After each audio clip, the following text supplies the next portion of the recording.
Saul fez? Poupou Agag, poupou ovelhas, bois. Ele selecionou lá uma porção de coisas para poupar. E ele poupou essas coisas. Veja, ele obedeceu a ordem de Deus? Obedeceu. De certa forma ele obedeceu. Ele destruiu os amalequitas. Mas, veja aqui, ele fez do seu jeito. Ele decidiu como obedecer. Irmãos, isso aqui é profundamente sério para a sua vida, se você quer prosperar na sua vida espiritual. Autoridade é autoridade. Deus falou, Deus falou. Você só tem que obedecer à autoridade. Não basta obedecer do seu jeito, porque a maioria das pessoas interpreta a ordem que recebeu. Foi o que Saul fez. A maioria das pessoas recebe uma ordem, ele recicla essa ordem na sua mente e executa do jeito que ele recebeu, que ele interpretou. Ele faz, mas ele faz do seu jeito. Isso foi o que Saul fez. Vamos continuar. Versículo 10.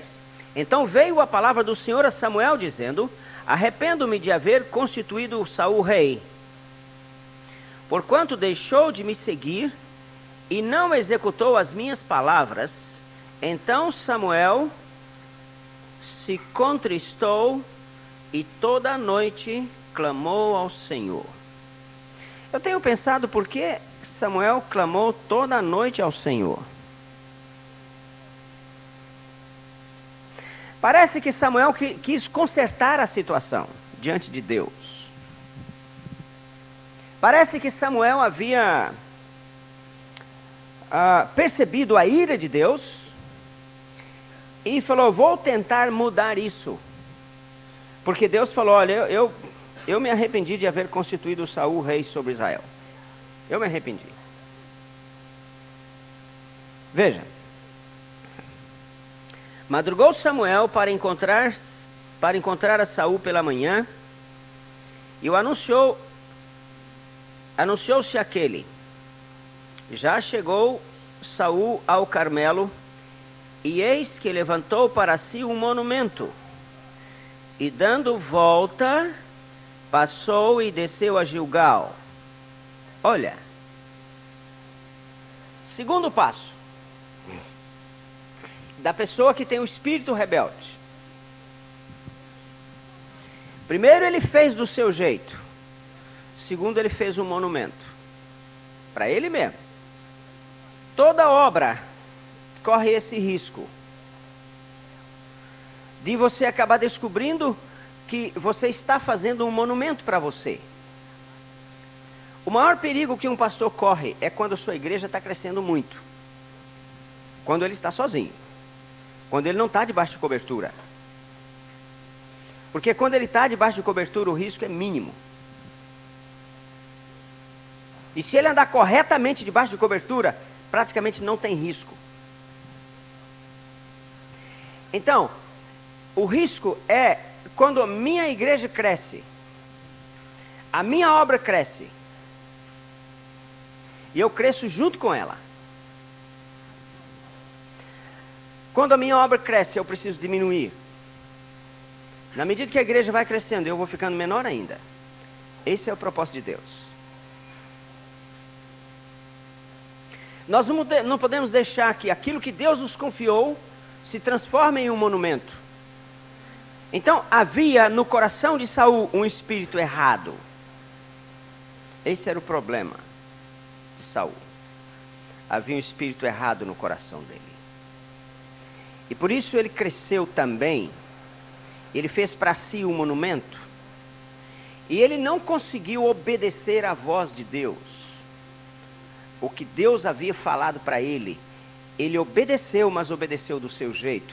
isso é rebeldia do mesmo jeito, do mesmo tamanho? Veja. Veio pois Samuel a Saul, e esse lhe disse: bendito seja do Senhor, sejas tu do Senhor.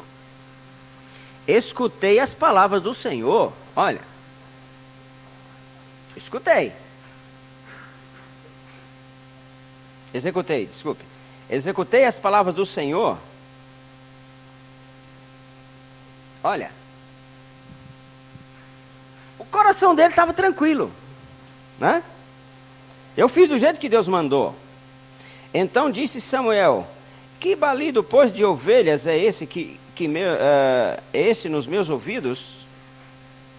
E o mugido de bois que ouço? Samuel conhecia o princípio da autoridade, Saul não. Veja.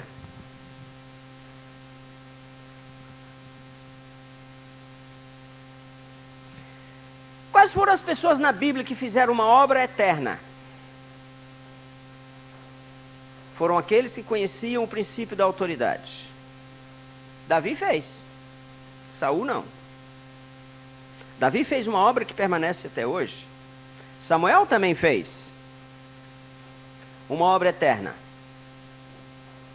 Deus quer que cada um de nós façamos uma obra eterna. Uma obra que vai perdurar por toda a eternidade. Mas isso só vai acontecer quando eu conhecer o princípio da autoridade na minha vida. Não antes. Samuel conhecia. Samuel foi juiz durante 40 anos em Israel. A obra que ele fez nos edifica até hoje. É interessante uma coisa, irmãos, só para chamar a atenção.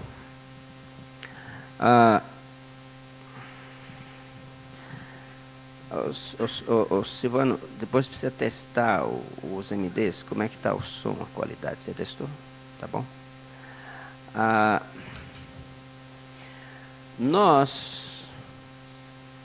Samuel começou uma escola de profetas e a adoração ao Deus eterno através do louvor começou com Samuel.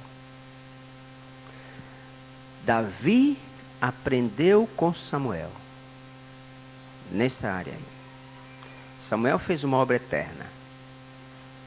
Samuel sabia e conhecia o princípio da autoridade. Se é para matar boi, ovelha, menino e tudo, é para matar. Então todo mundo vai ter que morrer, né? Samuel conhecia. Então vejam. Respondeu Saul: de Amaleque os trouxeram. Olha aqui, ó. Ele que tinha trazido. De Amaleque os trouxeram, porque o povo, agora ele percebeu que tinha pisado na bola. Ele viu a cara de Samuel. Samuel tinha orado a noite inteira. O povo poupou o melhor das ovelhas e dos bois para os sacrificar ao Senhor teu Deus.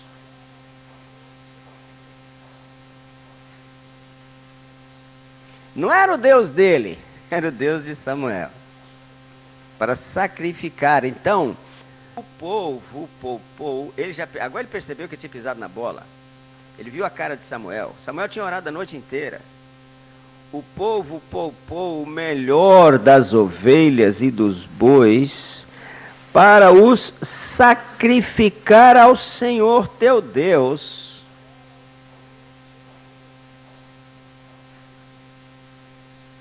Não era o Deus dele, era o Deus de Samuel. Para sacrificar. Então, aqui tem uma coisa extraordinária. Há um princípio extraordinário aqui para nos ensinar a respeito da questão da autoridade. Toda pessoa que não está curada no seu íntimo em relação a essa questão de rebeldia, ela sempre tem excelentes desculpas, justificativas. Ela é craque para justificar. Toda vez que você vira uma pessoa que está justificando dos atos que ela devia ter praticado, ela se justifica de muitas maneiras.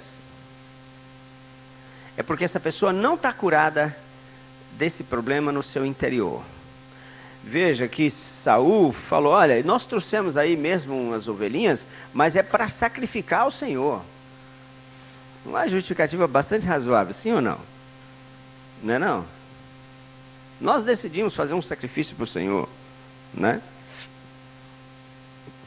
Então, a pessoa rebelde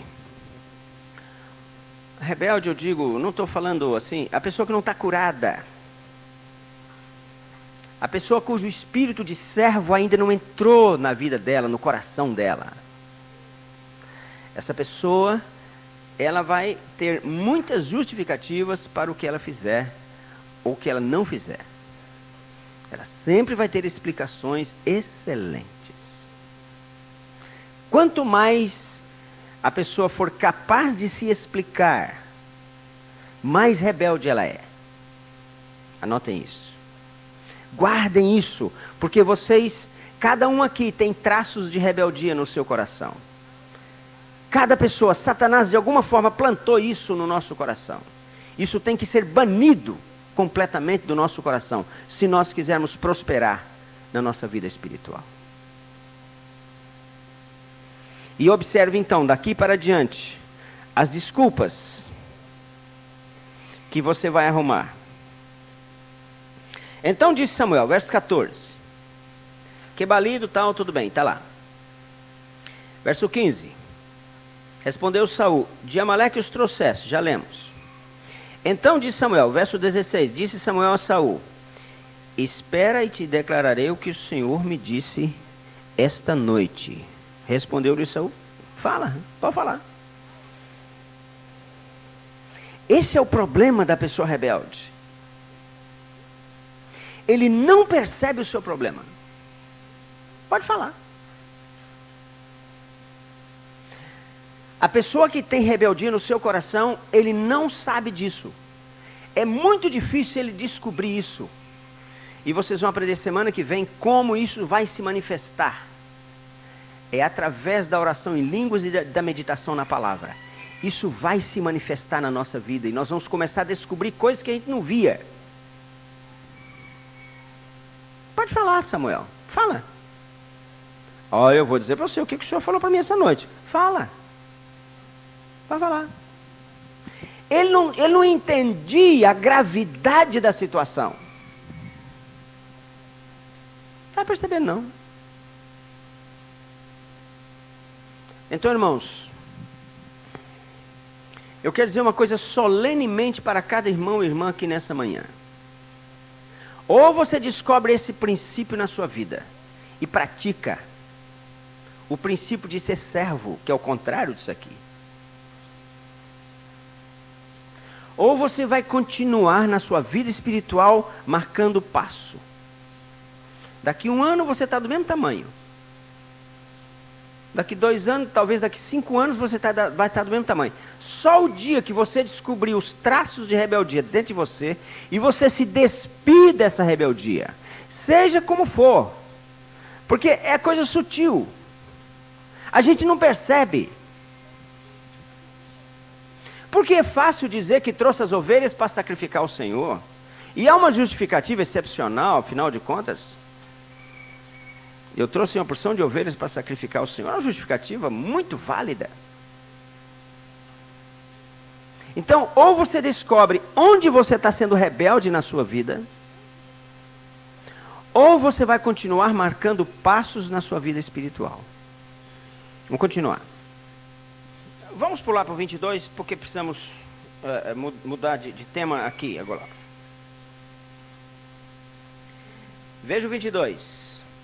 Porém Samuel disse, tem porventura o Senhor tanto prazer em holocaustos e sacrifícios, quanto em que se obedeça a sua palavra? Eis que obedecer é melhor do que sacrificar, e o atender melhor do que a gordura de carneiros, porque a rebelião é como o pecado de feitiçaria, E a obstinação é como a idolatria e o culto a ídolos do lar. Visto que rejeitaste a palavra do Senhor, Ele também te rejeitou a ti, para que não sejas rei. Olha que coisa grave. Ele perdeu o reino, porque deixou de matar umas ovelhas, e trouxe o rei preso. Perdeu o reino por causa disso. E diz o Senhor, através de Samuel, obedecer é melhor que sacrificar. Agora, nós gostamos de sacrificar. Eu faço até 40 dias de jejum, mas eu não tenho disposição de obedecer meu irmão, ou a minha esposa, ou o meu pastor. Fazer 40 dias de jejum eu faço.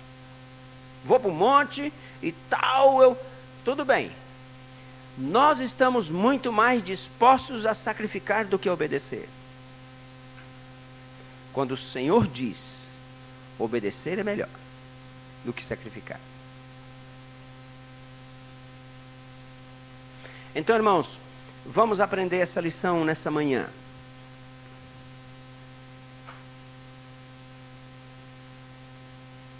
Quando Jesus iniciou o seu ministério, ele tirou as sandálias. Primeira coisa que ele fez. Todo o seu ministério foi exercido como servo.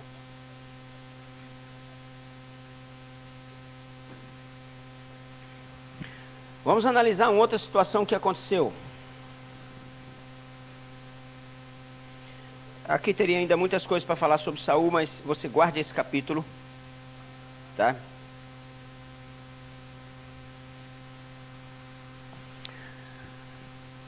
A pessoa que não está disposta a obedecer a palavra,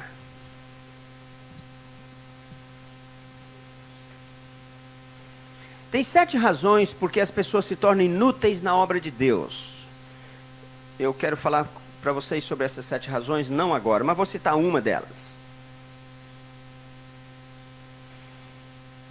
Inútil que eu digo, eu estou falando para crentes, e aqui, claro, vocês estão sendo ralados aqui.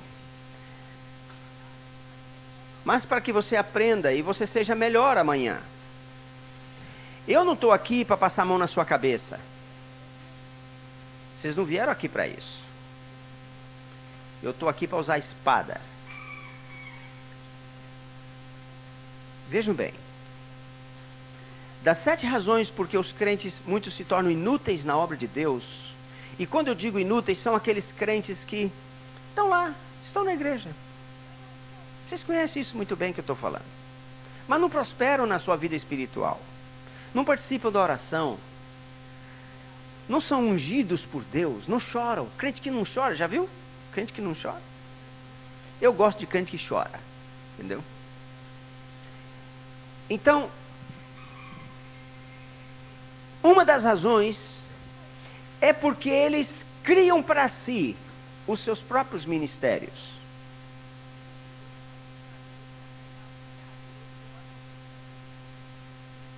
Dentro da igreja. Eles querem trabalhar, mas do seu jeito. O pastor não tem muito valor para eles. Eles querem estar lá. Em outras palavras, eles querem ser independentes. Esse aqui é um ponto. Eles querem ser independentes.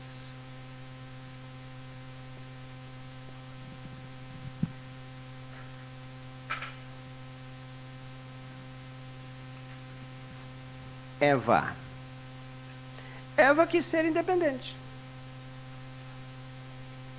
Você sabe no que deu, né? Deus havia falado uma palavra.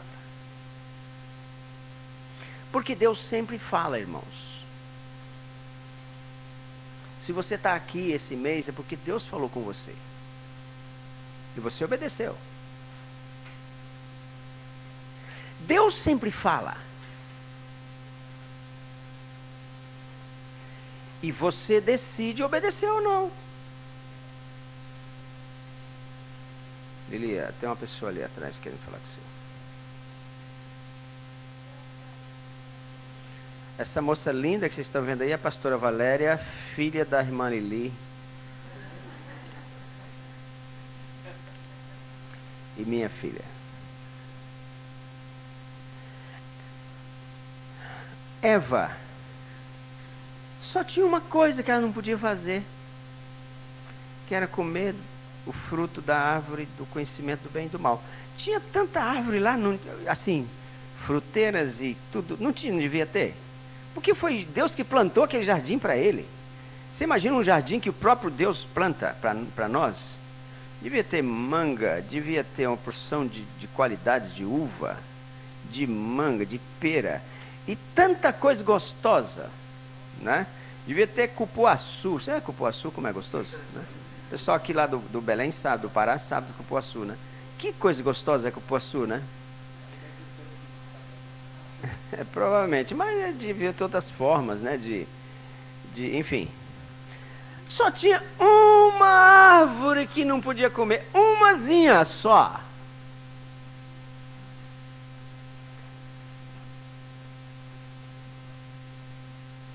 Então, o diabo começou a trabalhar na cabeça dela. Por quê? Porque ela tinha um coração errado. O diabo trabalha no coração das pessoas que têm um coração errado.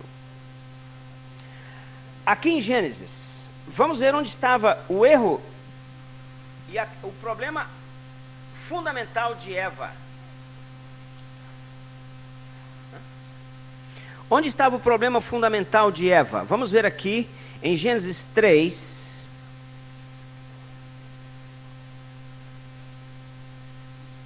O que ela fala?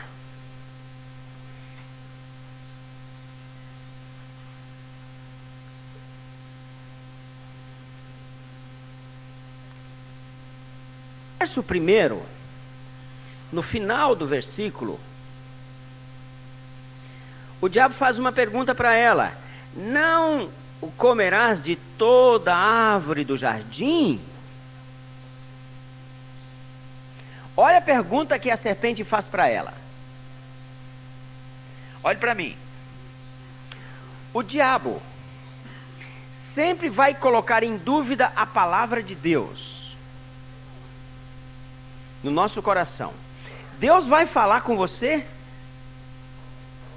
e o diabo, o papel dele é colocar em dúvida a palavra de Deus. Se você tiver um coração errado, se você tiver traços de rebeldia no seu coração, o diabo vai estar com a corda toda, porque aí ele vai poder usar isso, porque ele conhece você, para poder levar você a falhar. Foi assim que Deus disse? Replicou a mulher: do fruto da árvore do jardim podemos comer, mas do fruto da árvore que está no meio do jardim, disse Deus, dele não comereis, nem tocareis nele, para que não morras. Foi assim que Deus falou? Não foi? Não foi. Ela acrescentou alguma coisa ao que Deus tinha dito. Então, a tendência da pessoa que tem rebeldia é: ou ela acrescenta alguma coisa, ou ela retira alguma coisa da ordem que recebeu. Ou ela completa a ordem, ou ela poda a ordem. Ela seleciona, foi o que Saul fez. Saul retirou uma parte, aqui Eva acrescentou uma parte daquilo que Deus tinha falado. Então veja como é o espírito da pessoa rebelde. Então a serpente disse à mulher: é certo que não morrereis. Olha, conversa. Primeiro ela fez uma pergunta: você não vai morrer. De novo, ela colocou a palavra de Deus em xeque. Não vai morrer não. Porque Deus sabe que no dia em que dele comerdes,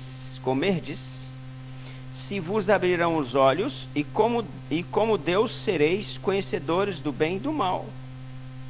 Olha, esse foi forte. Foi a terceira, esse argumento derrubou Eva. Primeiro ele fez uma pergunta. Foi assim que Deus disse: não comereis de toda a árvore. Ele começou a embaralhar a cabeça de Eva. Depois ele foi mais fundo. Ele foi mais fundo depois. Ele disse: olha, é certo que você não vai morrer. Esse negócio não é bem assim. Não é não. Vamos interpretar direito a Bíblia. Ele falou para Eva. Essa linha de interpretação sua não é a correta. Vamos examinar melhor isso aí. Sabe que nós estamos fazendo isso? Nós pastores? Nós estamos interpretando a Bíblia. A Bíblia não precisa de intérprete. A Bíblia já tem um excelente intérprete, que é o Espírito Santo. E eu só tenho que ler e fazer.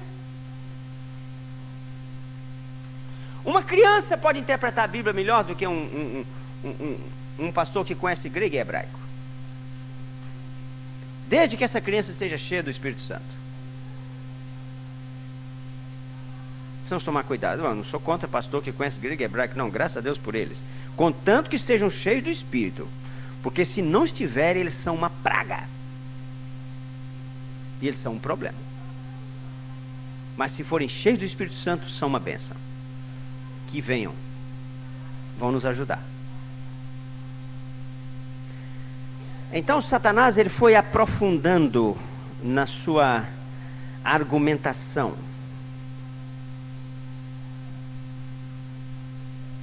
E agora ele faz uma pergunta muito séria.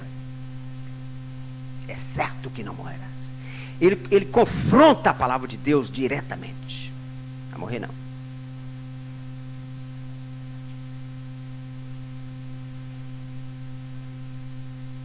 Aí, o que acontece? Satanás dá o golpe de misericórdia. Como Deus sereis. Se você comer, conhecedor do bem e do mal. Se lhe abrirão os olhos. Aqui está o princípio que Satanás... Toda essa argumentação aqui foi a mesma argumentação que ele usou com Jesus. Ele quis que Jesus, homem, se tornasse Deus e agisse como Deus. Assim que ele tentou Jesus. É assim que ele está fazendo com Eva. Ele está tentando levar Eva a ser Deus. Como Deus você vai ser, conhecendo o bem e o mal. Os seus olhos vão abrir.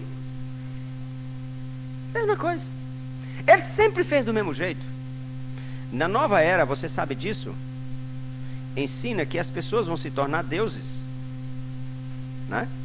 É o movimento mais recente de Satanás. Nova era nasceu dentro do hinduísmo e dentro da maçonaria. A maçonaria e o hinduísmo são os geradores da nova era. A filosofia da nova era veio do hinduísmo. A organização, a prática e algumas ideias vieram da maçonaria. E ali diz que o homem vai se tornar Deus. Essa ideia do homem se tornar Deus é antiga. Os gregos pregavam isso, que o homem se tornaria Deus, né? Satanás está tentando fazer Eva se tornar uma deusa. Você vai ser como Deus. Você vai ver, os seus olhos vão abrir. Por que ele falou que seus olhos vão abrir? Sabe por quê? Porque Deus havia colocado uma barreira entre o ser natural e o outro lado.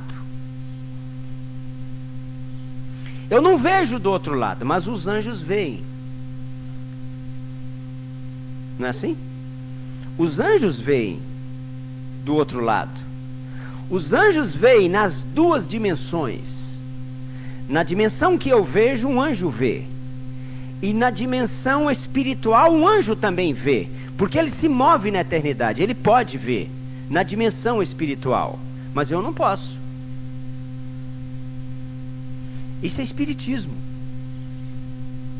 É a tentativa de ver do outro lado. Espiritismo está aqui, ó. Está aqui, as raízes mais profundas do espiritismo estão aqui em Gênesis 3. Porque quando eu passo a ver do outro lado, a me relacionar com o outro lado, eu não preciso mais fé. A fé é a certeza das coisas que se não vê. Aquilo que eu não estou vendo, eu tenho plena certeza do que eu não estou vendo. Isso é fé. Então aqui Satanás bloqueou o princípio da fé no coração de Eva, porque ela tinha um coração errado. Tem tantos pastores fazendo programação nas suas igrejas, coisas absolutamente naturais, coisas que se veem, tentando fazer a obra de Deus com as coisas que se veem. Não vai fazer. A obra de Deus se faz através das coisas que se não veem. Isso é fé. Nada você pode fazer na obra de Deus a não ser pela fé. Então, irmãos, foi assim que Satanás ganhou.